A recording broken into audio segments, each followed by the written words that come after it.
Cool. So I think we'll get started. Thanks everyone for joining. I think we have a pretty good turnout here. And the purpose here is really to just touch on kind of the latest NPM compromise that just happened last night. I know there's been a few in the past few weeks, and we don't really have a particularly like a set agenda for this. So we do want to keep it conversational. If there's specific things you guys want to raise or just have discussion about, feel free to cut us off and we can have discussion around it. It's just to kind of raise awareness for all of us around this new compromise. Um, I guess before we get started, does anybody want to raise anything?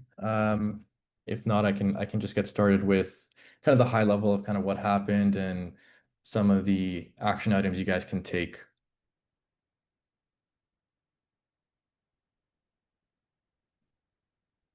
Cool. So what I'm thinking of doing, we have a blog post and I can start going through that. It's just going to highlight a little bit on what happened, some of the technical analysis we can go through, some cool kind of insights that we can show you as well as how you can look for, if you've been impacted, what actions you can take, and we can go from there with the discussion. So I'm just going to share my screen and hopefully you guys can see um, my screen there. So, as I mentioned, this is probably I would say, third major, supply chain compromise we've seen in the NPN ecosystem in the past few weeks alone. And this one impacted a large number of packages, notably the one that's mentioned often is Tiny Color, which is a, JavaScript library. And that one's very widely used. It gets millions of weekly downloads, but there was many, many other packages that were impacted as well. And what was kind of interesting about this particular compromise is that it had this sort of, self-propagating mechanism where it would kind of spread the malware across the maintainer's packages so that it would basically automatically infect the downstream packages as well. And that's part of the reason why, many different packages and versions have been affected by this particular compromise. And what it ultimately led to is, secrets, credentials, really all that sensitive data being exposed. And it even established a backdoor through malicious GitHub Actions workflow. So we'll get into some of the technical and kind of what happened there.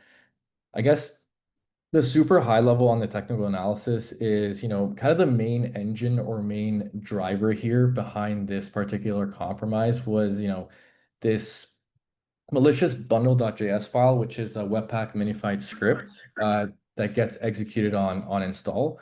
And that was likely through a hijacked post install script. And what it does at a high level, before we go more into the details, it's basically searching for and trying to exfiltrate any sort of secrets, credentials, not just on the infected system, but also on any, GitHub repositories associated with the developer's compromised credentials.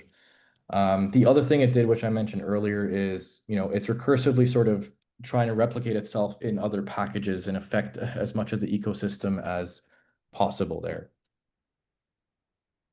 In terms of the propagation portion of it, the main way this was done was actually due to some function here, this, npm module update package function, which would inject the bad code to the other packages that are maintained by the same author. And what it basically does is makes an API call to fetch up to 20 packages that are maintained by that author and basically force publishes patches um, to those packages.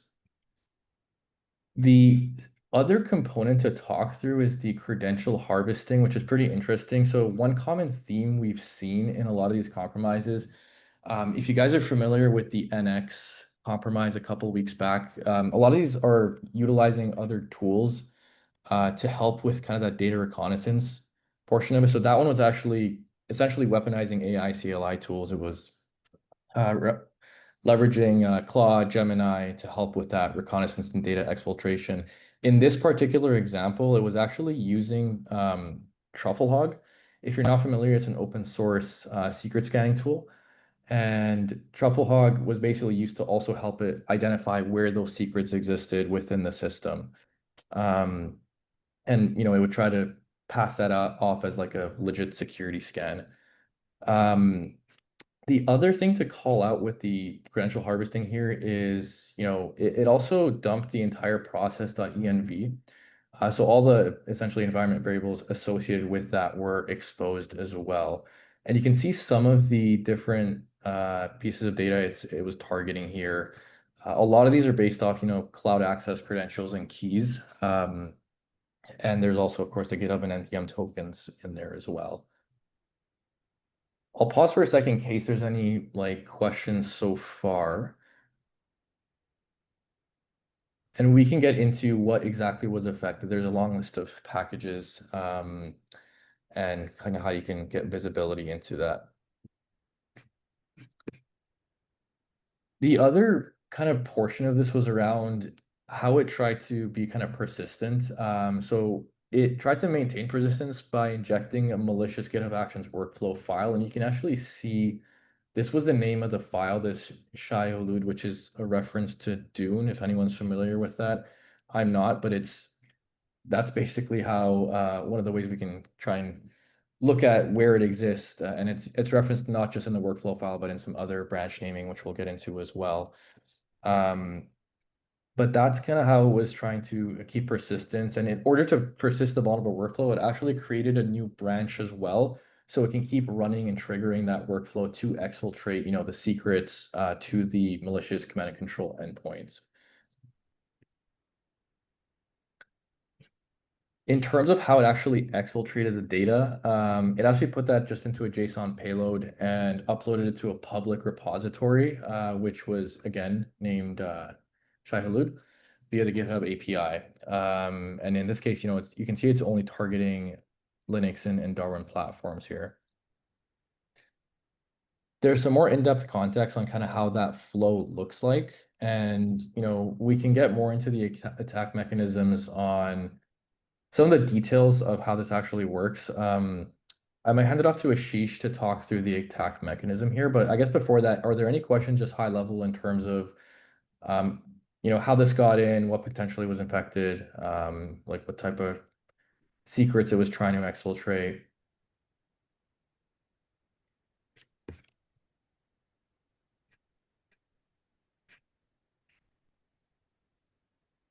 Well, if there's nothing, we can keep going here. I'll let Ashish kind of go a little bit into the attack mechanism here as well. Awesome. Let me go ahead and share my screen.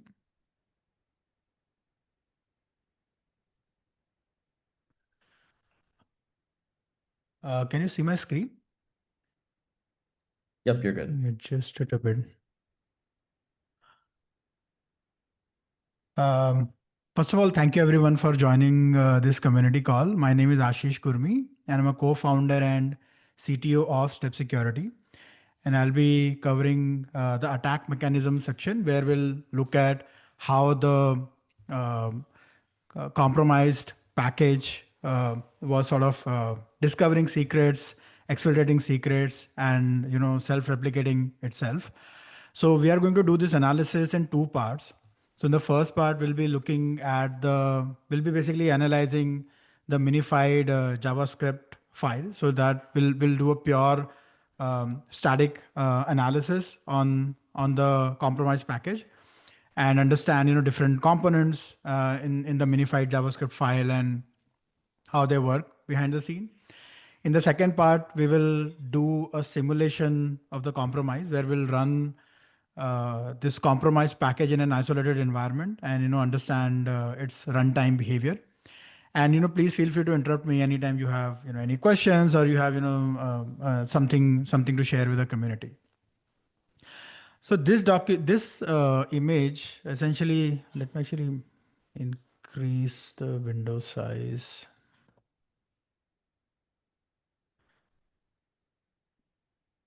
So this flowchart essentially summarizes how the compromise package works. So it has different modules, and how these different modules are connected with each other. So we can go through these modules one by one. It's actually quite sophisticated, and it uses Webpack modules to sort of implement say cloud specific functionalities by reusing those SDKs. So the first module is the OS recon module, where first of all it figures out which operating system it's running in under, and the compromise package continues only if it's running under Mac OS or Linux. If it is running under Windows, then it exits early. In addition, it also dumps the entire environment variable, all the environment variables that are available to the process. And as it's very common for these environment variables to have secrets such as AWS credentials, GitHub token, and so on. Next, it invokes different modules to harvest cloud credentials, and it is using these cloud provider specific client SDKs to discover that. So it has a module specifically for AWS where it uses STS assume role API to validate whether a discovered credential is valid or not. Once it's validated, it uses secret manager APIs to dump all the secrets that are available in AWS Secrets Manager. Similarly, it has a module for GCP where after validating that the GCP credentials are valid, it uses GCP Secret Manager to dump all the GCP Secret Manager credentials. And finally, it downloads Trufflehog, and then it scans the local file system to look for credentials that are stored in files. So it looks for files such as AWS credential files and other files that are typically stored on the host in clear text. Next, it has a module specifically for discovering NPM publishing tokens and sort of like misusing it. And this is the unique part of this. This is quite unique about this supply chain attack, where it has a self, propagating mechanism, and I guess hence the name.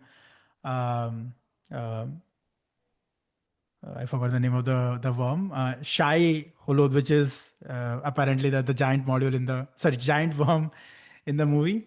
So in this section where it's discovering whether the current host has npm credentials, publishing credentials, either in a file or an environment variable. If yes, then it validates the token by calling this whoami API endpoint. And then it queries the npm API to find 20 packages that are being maintained by this particular user. And once it finds these packages, it actually updates them and pushes them to npm, um, so that when these packages are used, it will again trigger this worm. So in a way, um, sorry, I'll cover that like later. Sorry. So the next part is we can cover the GitHub backdoor module. In this case, it's actually discovering if the current environment has a GitHub token. If yes, then it uses this token for two things. So first of all, it creates a public GitHub repository called um, Shai-Hulud. And then inside that GitHub repository, it exfiltrates all the secrets that it has discovered so far using base64 encoding. And this repository is public, so anyone can download and steal these credentials. Next, it actually goes through all the existing repositories that this user has access to. And on these existing repositories, it creates a new branch, again named Shai-Hulud. And inside this branch, it creates a workflow file named Shai-Hulud workflow.yaml. And this workflow file essentially triggers on all push events. And when it triggers, it reads all the CI/CD secrets that are available to that repository and exfiltrates all the CI/CD secrets to this attacker-controlled API endpoint. So this, attack payload is actually quite similar to the NX npm supply chain attack that happened a couple of weeks ago, where the compromised package was again discovering all the credentials on the host, and it was exfiltrating it through a public GitHub repository. But the interesting thing about creating this new branch and creating this workflow on that branch is that this workflow will get triggered anytime a code change is pushed to that repository. So in a way, this is used for maintaining persistence. So let's say, a repository gets compromised, and then, once it gets compromised, it will trigger this GitHub action workflow run immediately after, the compromised package creates this malicious commit. And then next, user creates a new CI/CD secret in that repository and pushes a code change. Again, when this code change event happens, it will again trigger this GitHub action workflow, which will again dump all the CI/CD secrets, including this newly created CI/CD secret, and push them to this attacker controlled API endpoint. And finally, like I mentioned, if the worm discovers a valid GitHub credential, it uses it to exfiltrate all the discovered secrets into a public repository named Shai-Hulud. And since this is a public repository, anyone can discover them on GitHub. And when we wrote this blog post, GitHub had more than 620 public repositories named Shai-Hulud with potentially compromised credentials. So let's look at this. So it still has about 552 public repositories with potentially exfiltrated credentials. So next, we can look at a simulation of this supply chain attack. But before I do that, do we have any questions? Anything anyone would like to share?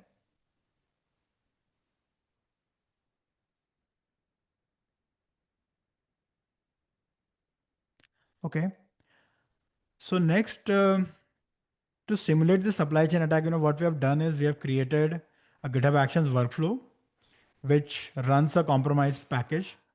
And this compromised package is running inside an environment with a valid GitHub token. So, like even though this workflow is running inside a GitHub organization called Action Security Demo, we have initialized this environment with a personal access token that belongs to this other user called Dependency Compromise Demo.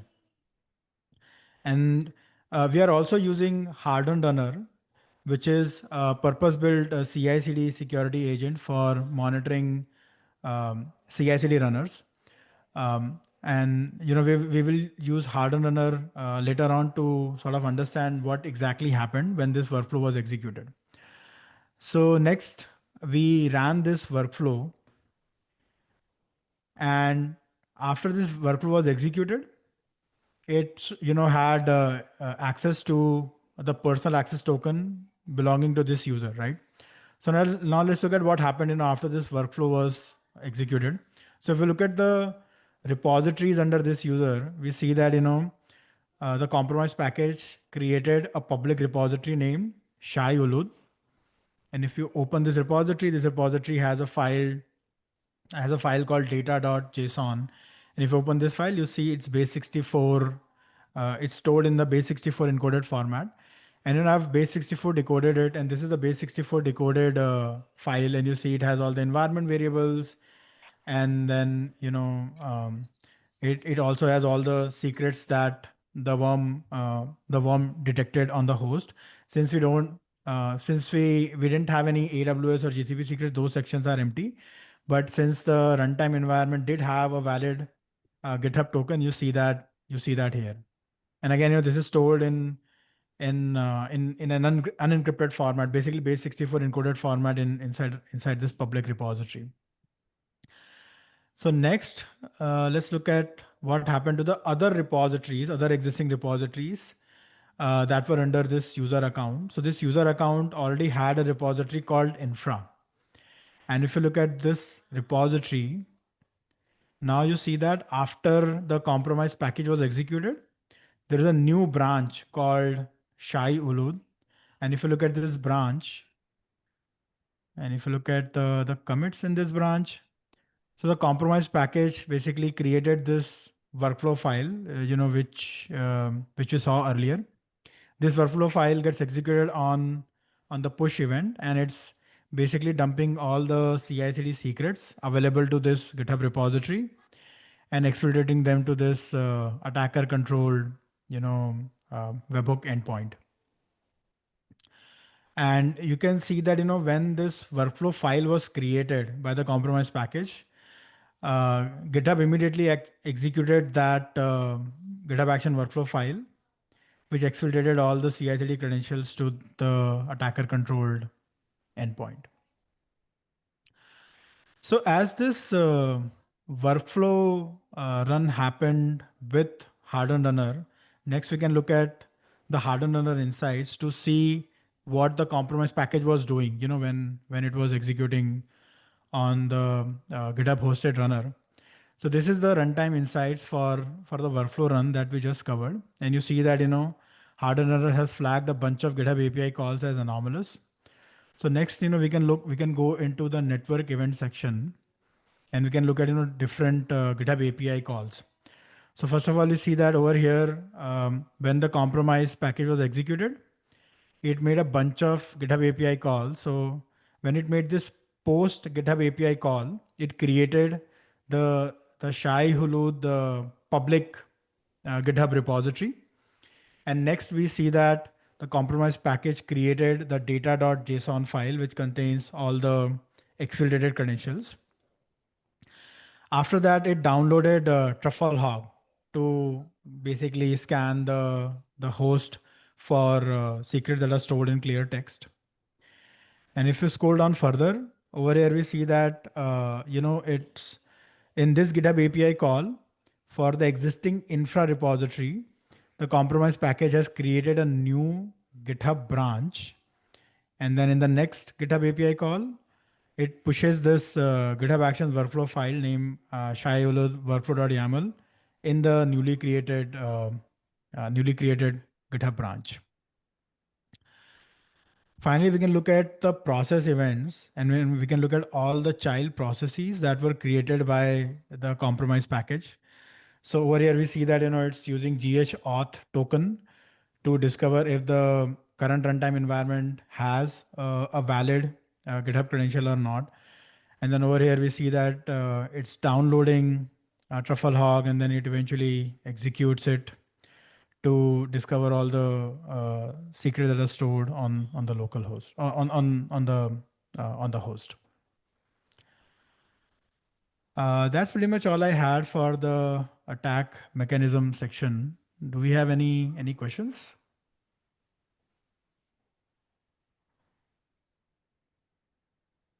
If not, I would hand it We over to do. Puya. We have a couple of. So one question is, are GitLab repositories also impacted?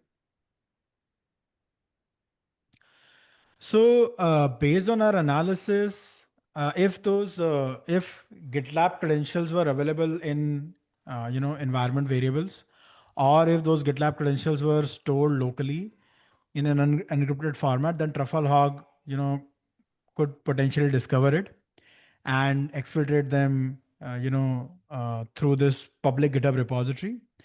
But we did not see any GitLab specific attack payload. But if you had GitLab credentials, they could be exfiltrated similar to any other credential.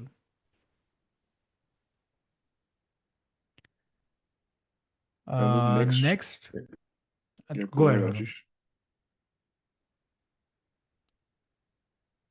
Ashish. Do you have any thoughts on why the attacker exfiltrates secrets to public GitHub repository and not private C2 server?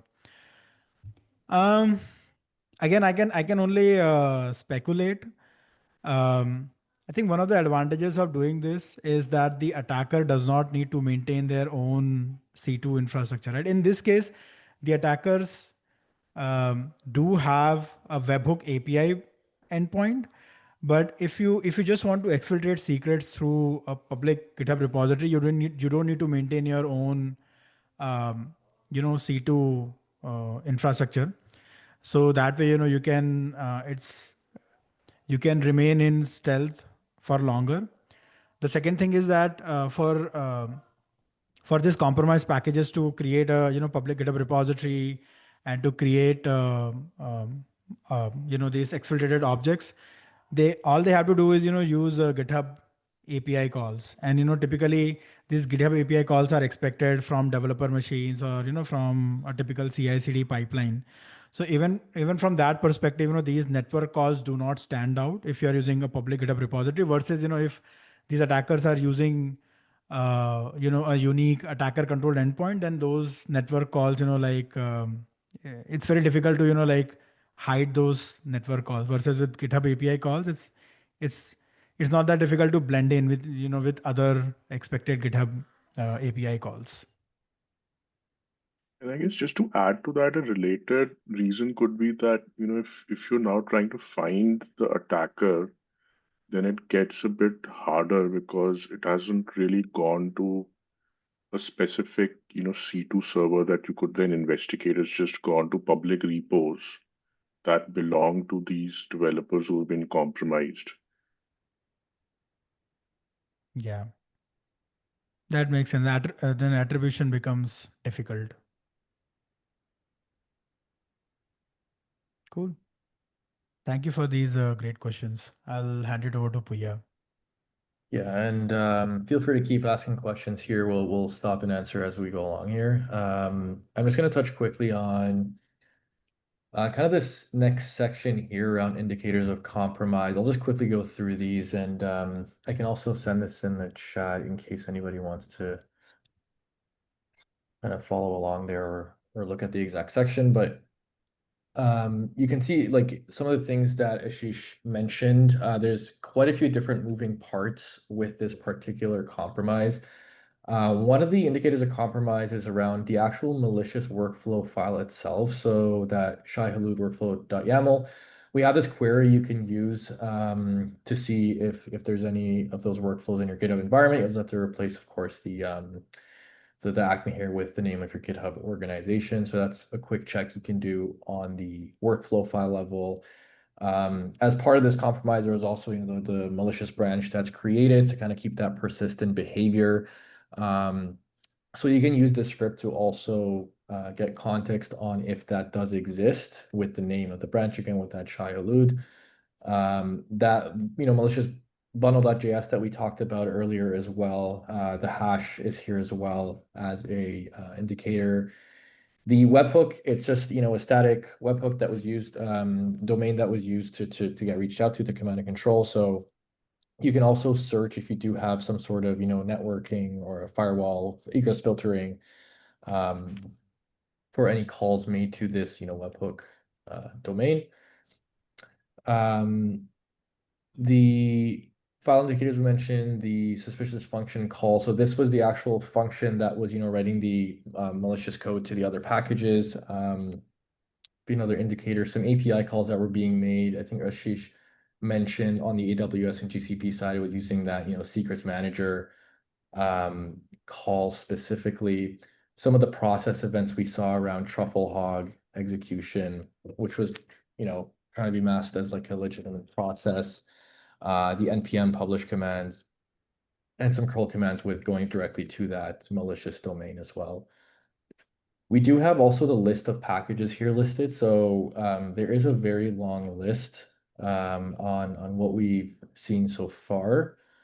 And yeah, you're free to kind of see like where you would be affected here, but you can see they're a fairly large list, and just because of the nature of this type of compromise being recursive. In terms of kind of immediate action steps that you guys can take, there's a few things we have outlined here as well. Just after that package section, you can go through it, but some basic things like removing the compromised packages. You can do some searches for and uninstalls of those particular packages that are affected. The hash that I mentioned earlier, you can do a grep for the actual hash and remove that. The repositories, if you do have something that's potentially affected, actually removing that workflow that I just mentioned earlier, you can do that with these git commands here. You can go for, again, Shai-Hulud here. And to some basic practices around rotating credentials, there's a lot of potential things that were impacted. A lot of these are going to be cloud-based, secrets and tokens and GitHub NPM. Good practice to just have those rotated out. In terms of the cloud piece specifically, we also, again, the AWS and GCP side, like there's potential access there because of the secrets, and you can go through the CloudTrail logs. These are the specific API calls we've kind of listed out here. So you can search for those particular API calls to see if you're potentially affected on that front. GCP, same thing. You can look at the audit logs here. There's this specific library, this Google Cloud Secret Manager to look for. The other thing to call out here, potentially, if there's any, service account keys created, that's something to look out for in terms of having that persistent access. Network monitoring, it was just like I mentioned, going to this, static domain. So again, you can block connections to that, or just monitor to see if that's been seen in the past, little while.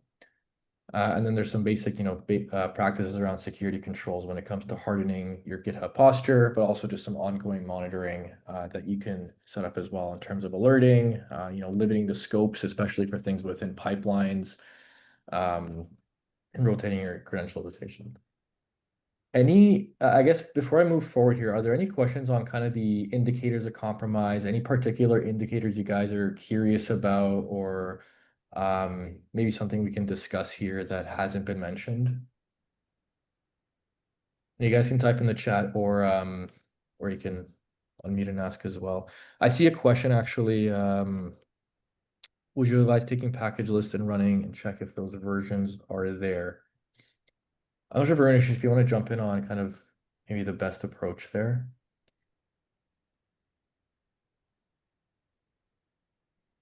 Yeah, and this is like one of the key things is to understand if on a developer machine or through a pull request, any of these compromised packages were executed.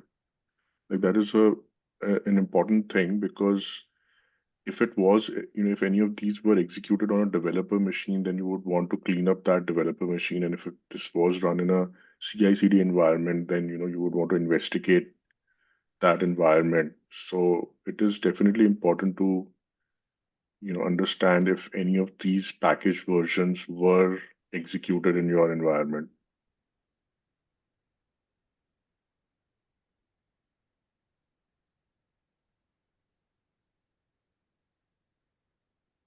There's a few other questions Next, here. We can maybe go through those before I go to the last section. yeah, the next one is for those who weren't affected. What are some short-term recommendations to prevent or detect future incidents? Would version pinning help? And so I guess this is something that you would cover, in the future section, so we can wait for this. And so the next one is, so if I don't see the workflow file and the Shai-Hulud branch on GitHub, I am not affected. So I think in that case, it means that this supply chain attack wasn't exploited in your environment. So now it's possible that the compromise package, let's say, executed in an environment, and this environment had either AWS credentials, for example, but then it did not have a valid GitHub credential, or if the GitHub credential that was available is not authorized to create a new repository or not authorized to create a new branch, then the exploitation failed. So I would say this. I mean, the fact that if you have these, repositories and branches, it means that you are definitely impacted. But the absence does not mean that you are not impacted, because what that means is that maybe these when this compromise package executed in an environment, that environment did not have sufficient privileges to create this public GitHub repository. Let's say like then that code was pushed through your code repository, and next time, let's say a developer executes that code on their machine, when let's say they're doing development, and when they execute npm install, the same compromise package will get executed again, and this time it will have access to elevated GitHub credentials to create this public repository and these branches. So what that means is that it hasn't been exploited, but it does not mean that the compromise package is not present in your environment. It may still be present in your environment. I hope that clarifies the question.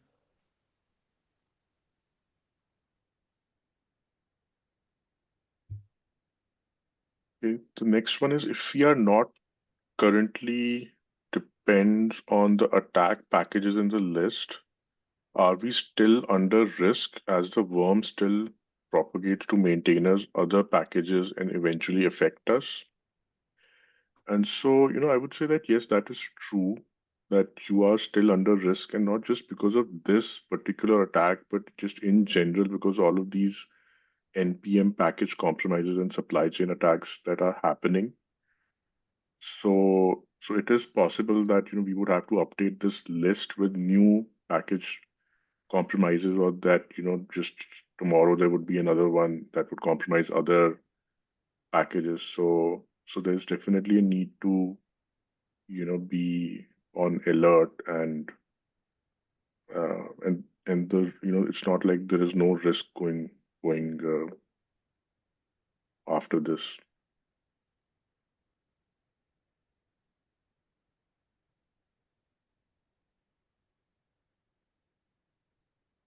Next one is that we've completely blocked npm install on our workstations and blocked the exfiltration addresses on our firewalls, and we are currently looking for the JS file on the developer workstations. Is there something else recommended? I think this is great, and would love to know how you were able to block this npm install on workstations and block these addresses, because then others can also learn from that.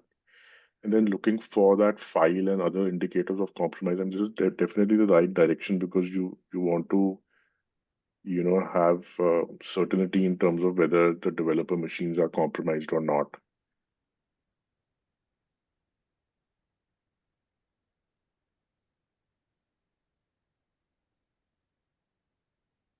The next one is, I'm not sure I'm following the GitHub flow. The script creates a branch in all available repos with an action to push the stolen data, and also creates a public GitHub repo. So this is I actually a can very take. common. Yeah, Ashish, if you want to take. Yeah, I can take that. And like Varun was saying, this is a very common attack pattern where public GitHub repository is used for exfiltrating secrets. The unique thing again about this particular supply chain attack was, in addition to that, it was creating a branch and pushing a GitHub Actions workflow there. So, Puja, if I can reshare my screen, I can talk about why. What's the advantage of doing these two things individually? So the first scenario is, when the compromise package was executed, let's say on a developer machine or in a CI environment, the compromise package discovers a bunch of secrets, right? And it needs a way to exfiltrate those secrets. So for exfiltrating secrets that are discovered on the host, it creates a public repository named Shai-Hulud. So the purpose of this repository is to exfiltrate secrets that are discovered in the on the host, right? And that's why in this repository we only see one file called data.json, which has all the compromised credentials. So this file is base 64 encoded, and I've base 64 decoded it on my machine, and you see it has all the environment variables, all the discovered AWS secrets, GCP secrets, and so on. And since our POC environment had a valid GitHub token, you see that here, right? So the purpose of the Shai-Hulud public repository is to exfiltrate secrets discovered on the host where the compromised package was executed. Next, the reason this worm is creating a branch in all the existing repositories and pushing that workflow there is to exfiltrate all the CI/CD secrets that are available on those repositories. And these CI/CD secrets may not be available on the host, right? So, like I mentioned, in this case, this infra repository is an existing repository, and the secrets that are the CI/CD secrets that are available to the infra repository may not be present, where the compromise package was executed.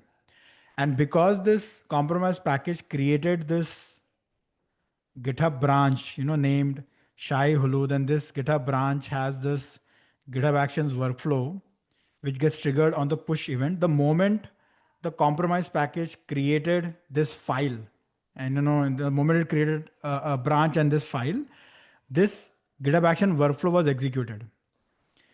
And when this GitHub Action workflow executed, it exfiltrated all the CI/CD secrets, that were available to this repository. So in a way, it's further exfiltrating secrets, to this attacker controlled endpoint.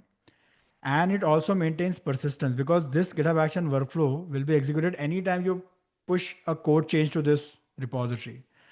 So the purpose of the public repository is to exfiltrate secrets that are discovered on the host, and the purpose of this branch is to exfiltrate secrets that are available to these repositories, as well as to maintain persistence, so that anytime a code change is pushed to this branch, it will again run this workflow. And let's say there are new secrets, there are new ci secrets that are available to this repository in the future, those secrets will be exfiltrated to this attacker controlled endpoint as well. Super helpful. Thank you very much. Awesome.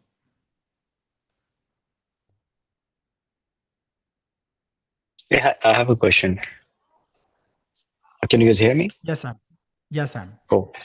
Yeah, so the question is, for exfiltration to happen, the the code needs to retrieve the GitHub secrets, right? So either through GHCLI or maybe using truffle. So have somebody like analyze the malicious code they have injected and figure that out. If truffle is not able to find GitHub secrets, or the GHCLI is not configured, then would the exfiltration fail? So just to clarify, so the scope of your question is when the compromise package is executed on the host, it needs Yes. to use Trufflehawk to discover secrets, right? Yeah, so it's using a couple of techniques to discover secrets. So one, it's also dumping all the environment variables. These environment variables tend to have credentials, such as GitHub personal access tokens, cloud credentials, and so on. And in addition, it also uses, like you mentioned, Trufflehawk to scan the file system. And you are right. So in case, and we actually observed that, while we were simulating this compromise. So if the compromise package could not discover a valid GitHub credential, then it won't be able to exfiltrate anything. It may discover secrets on the host, but the exfiltration will fail. It won't be able to create the public repository, right? And we have verified that. But in case it does discover it, because if you look at these process events, so it actually runs GH auth token. And this is a very standard way, developers initialize their GitHub environment, on their local machine. This is how even, many CI/CD pipelines configure their GitHub environment using GSCLI. And if GSCLI is configured on your machine, if you run this command, it will actually give you the GitHub token. So it doesn't even have to use Trufflehawk to figure out whether the current runtime environment has a valid GitHub token or not. It may discover, GitHub tokens through Trufflehawk as well, but it actually has a dedicated module to discover, valid GitHub credentials on the host. Yep. Oh, that's true, right? So I was just wondering, like, how can we ensure that the exfiltration happens successfully, right? Because in many situations, GH client may not be configured, and the script or code that actors wrote may not able to figure out the right token. So is there any indicator, like, I know like there are a couple of indicators, right? You have to check the GitHub repository if there's a new repository created with that the name, specific name the actors are using, or a workflow file has been created. But looking at the telemetry that you're seeing here, is there any specific command line we can pay attention to, which says, okay, if this is executed, that means the credentials were exfiltrated? You mean Andre, you have like it? raised your um, Yeah. so Andre, you've raised your hand, and if you would like to add like an answer to this. Yeah, I would like to ask a related question. You guys were showing the steps usually used on this particular attack. Maybe you can go back to the particular screen, please. Well, actually, is this a new question, or I thought you wanted to add some answer to the previous one? Yeah, because it's related to what Sam is saying. Okay. So I noticed on our environment that some machines were actually trying to run the Trufflehog exploit. Actually, it's not an exploit per se, but we noticed some machines try to download the Trufflehog. At this point, can we say this particular user has been compromised? If I'm not sure if there are valid development scenarios, where something might download Trufflehog, because typically the way people use Trufflehog is they actually install it locally. So you are not downloading it again and again, right? You install it once, and then, you may have pre-commit hooks, for example, that may use your existing Trufflehog installation to, scan your code changes to look for lead credentials. I'm not sure if there is a valid develop. I'm trying to think, like what could be the false positive scenario here. Obviously, this is a valid indicator of compromise, because we saw that the compromise package is downloading Trufflehog. Every time it executes, it downloads Trufflehog and it runs it locally.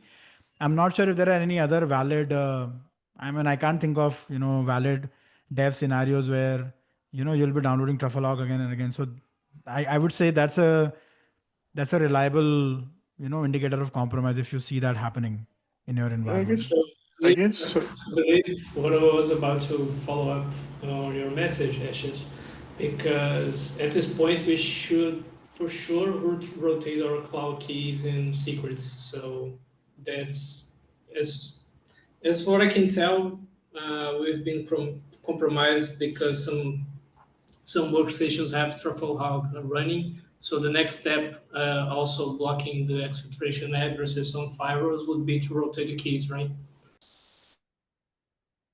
Yeah, I mean, I would say in general, our recommendation is if you see any indicators of compromise, I mean, doesn't matter, whether it was successfully exploited or not, you should, follow through the incident response process and, basically follow all the recovery steps. You should treat as if it was exploited and the credentials are exfiltrated, just to be on, on the safer side.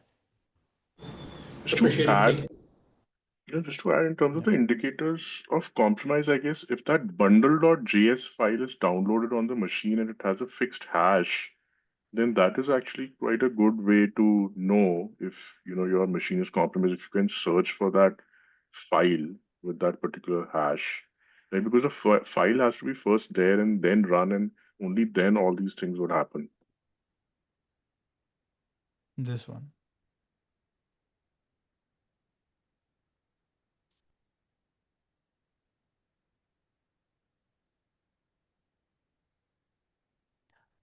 Next, we can answer Sam's question. So, what are the indicators of compromise if the exploitation, did not go through? Yeah, just to And I add, would say, right? Yeah, so execution of truffle hog where parent is node definitely indicates, the developer executed the compromise package. Truffle of hog executed, GH client executed, indicated credentials are being harvested. But the point is, okay, where do we say those were exfiltrated? They were harvested and collected through the script. But if those were exfiltrated, right? One way I know for sure, as I mentioned, like you can ask and you can interview the developer and say, do you have a token configured with GSCLI and maybe some environment variable? Check their uh, public repository and then validate no new repository was created, things like that. But just looking at the logs, right? Process telemetry, how can we say that if credentials were exfiltrated or not is the question. I don't see, a dedicated process for exfiltrating credentials. I guess, those events happen through, let's see, or through curl. So you should have these curl events, right? So you can actually look for these curl calls that should indicate, Yeah, whether it attempted to exfiltrate credentials or not. that's a good one. Yeah. Actually, I was looking for this because, yeah, Carl and the CLI can clearly say that, the post is being happened, where the token is being used. Yeah, sure.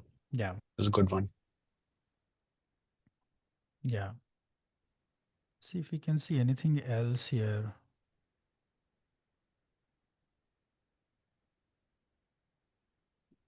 And these process events and these insights are available publicly, so you can also Yeah. offline So browse you through can. this. And So sorry, Varun, I didn't mean to cut you off. Please, no, please that's what I continue. was saying. Yeah. So I was just saying, the insights. This link is actually available in our blog post. So if you go to runtime analysis with hardened runner, you can click on this link, and you'll be able to see, like all the runtime indicators of compromise here. My gosh, yeah, that's great. The other related question is for all the 150 plus compromise packages or 140 plus, is the payload same or it varies from one package to another?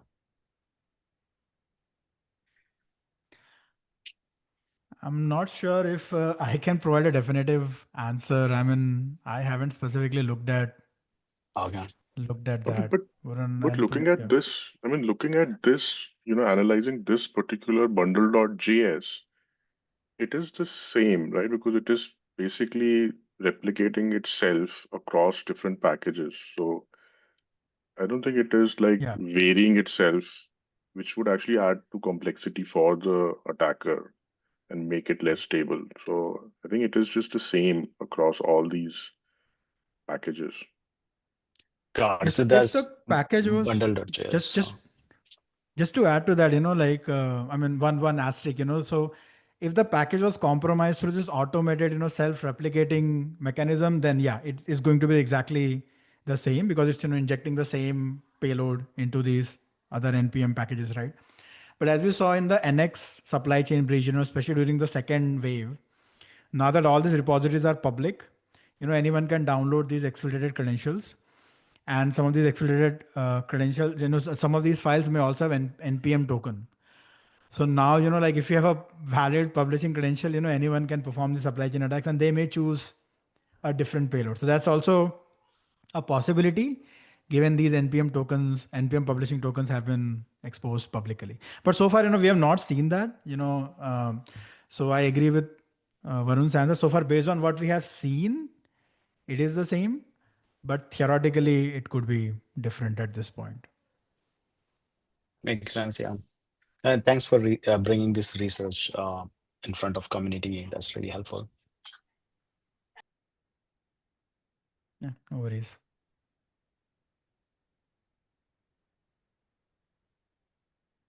Yeah, so there is a question about, how do we become more resilient? And there was also a similar question earlier. So maybe Puya, if you want to cover some of that stuff. Yeah, I can go into my screen here. We can see that again. So, yeah, this might answer a couple of the questions we saw earlier. There's a section here for kind of StepSecurity enterprise customers. And the idea here is to have some controls in place to either, I guess, monitor these things or prevent them from happening in the first place. So I'll talk through a couple of these things just to kind of shed some light on kind of some of these best practices that can be followed. The first thing to call out here is around this npm package cooldown check. So this is some feature we have, a brand new feature we have within our platform, which is essentially around if you're attempting to merge any package that was recently released within a specific time frame, which our default is 2 days, but you can configure that.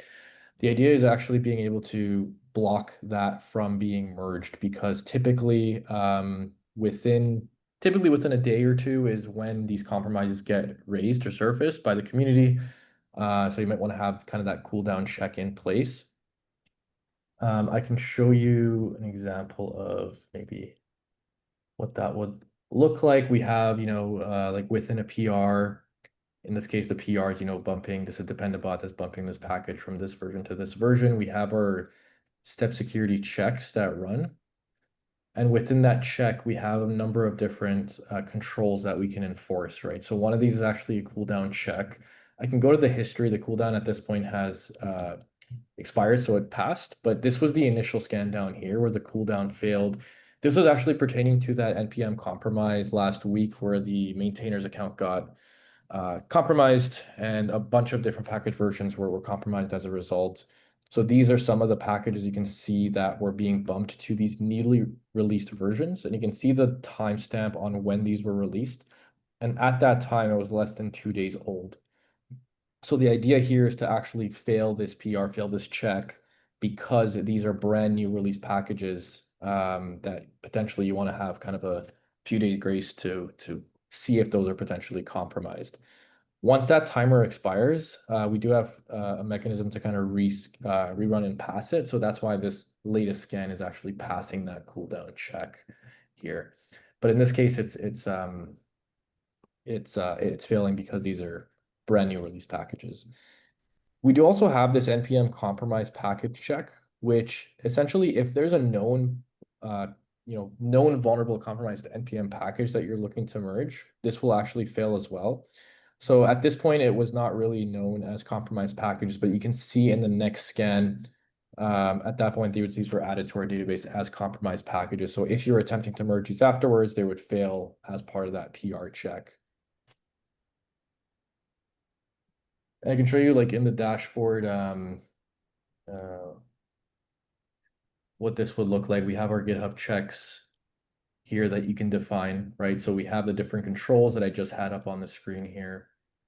And you can define essentially how those are enforced, whether they're required checks or optional checks. But the main idea here is to enforce these at the PR level if they're attempting to be merged, and they're either compromised or you want to have that cooldown period, it's going to fail that respective scan. And this would be applied at a repo by repo level, or you can apply it to the entire organization as required or optional checks. We do also have the ability to do the hardened runner checks as part of the PR flow as well, which is what Ashish was showing earlier. So you can have those checks in place as part of that PR flow, and you can actually manage those PRs from this kind of dashboard here in terms of what's passing and what's failing.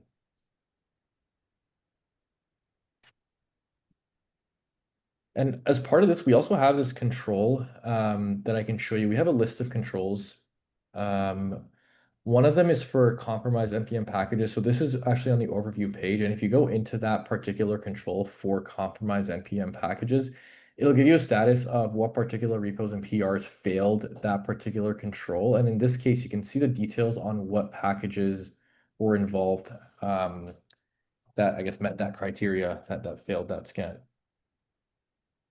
So this is a really easy way to track if your developers are potentially merging, compromised packages as part of those PRs, or attempting to merge them, and have active blocking, but also have visibility and monitoring here from the central dashboard.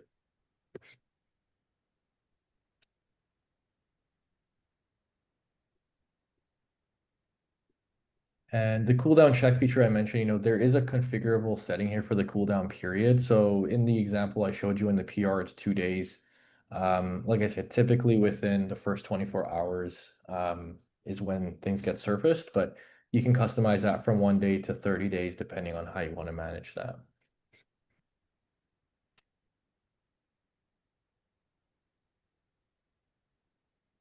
So that's kind of on the cooldown check piece. This goes a little bit more into it, but basically what I was saying around, most attacks being detected within the first 24 hours of the package's release. In this case, it's, kind of the same story. The pull requests are getting to compromised package. I kind of just showed this one as well. So if there's a compromised npm package and you're attempting to merge it, it's going to fail that as part of that PR process to make sure you're not adding anything that's known as malicious. We also have the hardened runner piece. Ashish sort of talked through this already for this particular example, but really just monitoring all the network calls being made specifically, but on top of that, all the process and file route events that we're picking up as part of those steps and jobs that are executing. One more thing to call out here is we also have this new threat center. So this is actually, some of you may have seen this, maybe we have this threat center notification at the top, and this is where we're going to basically embed with all the latest threats and intel and basically everything condensed in one place to give you all the summary of, in this case, for this npm supply chain attack that we're talking about here, with the high level summary on what happened, what's the severity, but also kind of how it's coming in, and all the affected packages are going to be listed here as well. So basically everything's going to be kind of summarized and condensed in the StepSecurity dashboard here from that perspective. And you can see it's basically pulling things from our blog here.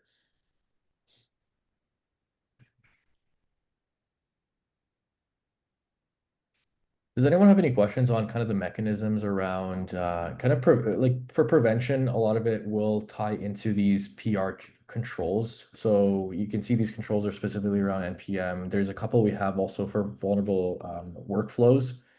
but the idea is to kind of prevent it before anything's executed or merged. And then on the hardened runner piece, we're basically monitoring all the runtime activity there. So if there's any sort of anomalous behavior from a network perspective or process or file write perspective, we're able to call those out as well. For example, if something does reach out to a malicious endpoint, that's something that will be flagged as an anomalous event. We have, in the interest of time, we can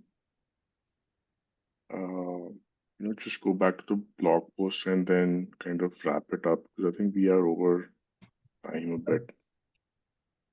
Yeah, I mean, that's kind of what I wanted to go over. I'm not sure if you guys want to jump in with anything or if there's any other final questions to talk through. I think we've had some good discussion here.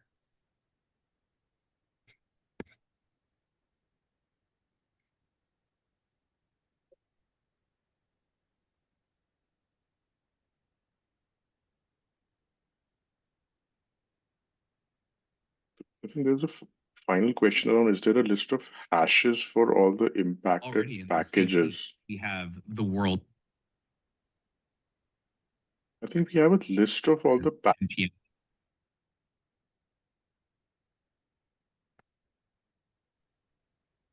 we have a list of all the packages and versions that are impacted, but we don't have a list of hashes.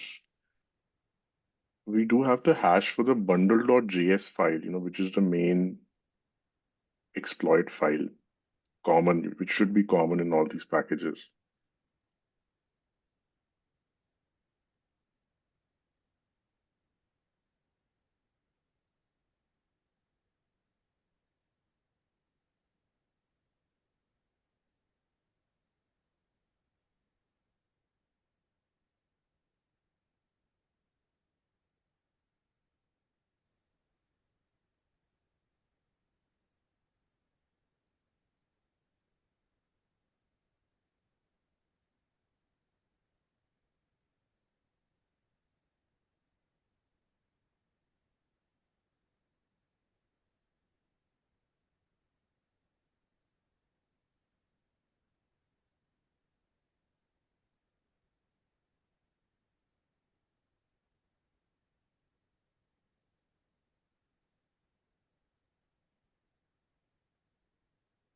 The follow-up question is it fair to say that if that's blocked, the impacted packages will be blocked too? And yeah, I think it is fair to say that if the bundle.js is not allowed to execute, then at least for the packages which has that as the exploit code, which we have seen is part of the worm, then it should not have an impact. And the machine should still be cleaned up because the bundle.js file was found there. But if you block it and don't let it execute, then it should not be able to do run any of the exploit code. Yes, we are going to put up the recording on our YouTube channel, soon, like today.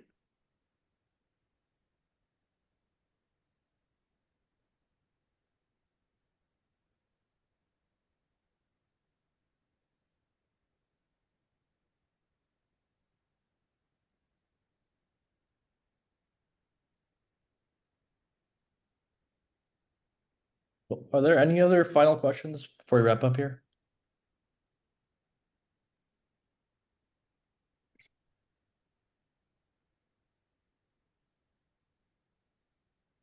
Cool. If not, thank you everyone for joining. Yeah, the recording is going to be available on our YouTube, and yeah, thanks again, everyone. Thank you. Thank you, everyone. Bye.